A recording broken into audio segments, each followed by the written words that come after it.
എത്ര ആലോചിച്ചിട്ടും മനസ്സിലാകാത്തൊരു കാര്യമാണ് ഇന്നത്തെ വിവാഹവും അതിൻ്റെ ഡിവോഴ്സും. അതായത് ഇപ്പോൾ എന്ന് വെച്ചിട്ടുണ്ടെങ്കിൽ നമ്മൾ വിവാഹം പണ്ടത്തെ ആദ്യമൊക്കെ എന്ന് വെച്ചിട്ടുണ്ടെങ്കിൽ പെണ്ണ് കാണാൻ വരാ, പിന്നെ കല്യാണം ഉറപ്പിക്കുക, ഏറ്റവും കൂടി ഒരു മാസം അതിനുള്ളിൽ അല്ലെങ്കിൽ 2 മാസത്തിനുള്ളിൽ വിവാഹം കഴിയും.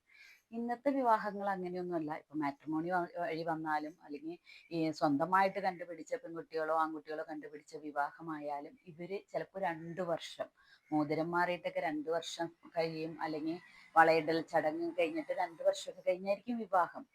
അപ്പൊ ഇവര് എല്ലാം അങ്ങോട്ടും ഇങ്ങോട്ടും സംസാരിക്കുകയും ഒരു ദിവസത്തിൽ ഒരുപാട് നേരം സംസാരിക്കുകയും എടുക്കുകയൊക്കെ ചെയ്യും.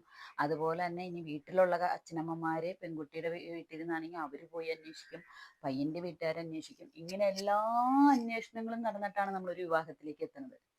വി അങ്ങനെ എത്തിയൊരു വിവാഹം കറക്റ്റ് ചിലപ്പോൾ ഒരു മാസം കഴിയുമ്പോൾ അത് ഒന്നില്ലെങ്കിൽ ഡിവോഴ്സ് ആവും, അല്ലെങ്കിൽ ആത്മഹത്യയിലേക്ക് പോകും.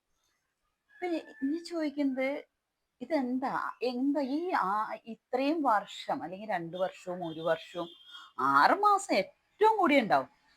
ഇത്രയും നാളുണ്ടായിട്ട് നമ്മളെല്ലാവരും എല്ലാ ഭാഗത്തു നിന്നും അന്വേഷിക്കുമ്പോഴും നല്ല കാര്യം നല്ല കാര്യം എന്ന് പറയുന്നത് വിവാഹം കഴിഞ്ഞ് ഒരു മാസം കഴിയുമ്പോൾ എങ്ങനെയാ അതൊരു മോശം കാര്യം ആവണേന്ന് എനിക്ക് എത്ര ആലോചിച്ചിട്ട് മനസ്സിലാവാറില്ല. കാരണം അത് കഴിയുമ്പോഴാണ് പ്രശ്നങ്ങൾ വരുന്നത്. അപ്പൊ ആ വീട്ടുകാർ കൊള്ളില്ല, അല്ലെങ്കിൽ ഈ വീട്ടുകാർ കൊള്ളില്ല, അവൻ ശരിയല്ല അല്ലെങ്കിൽ ഇവള് ശരിയല്ല.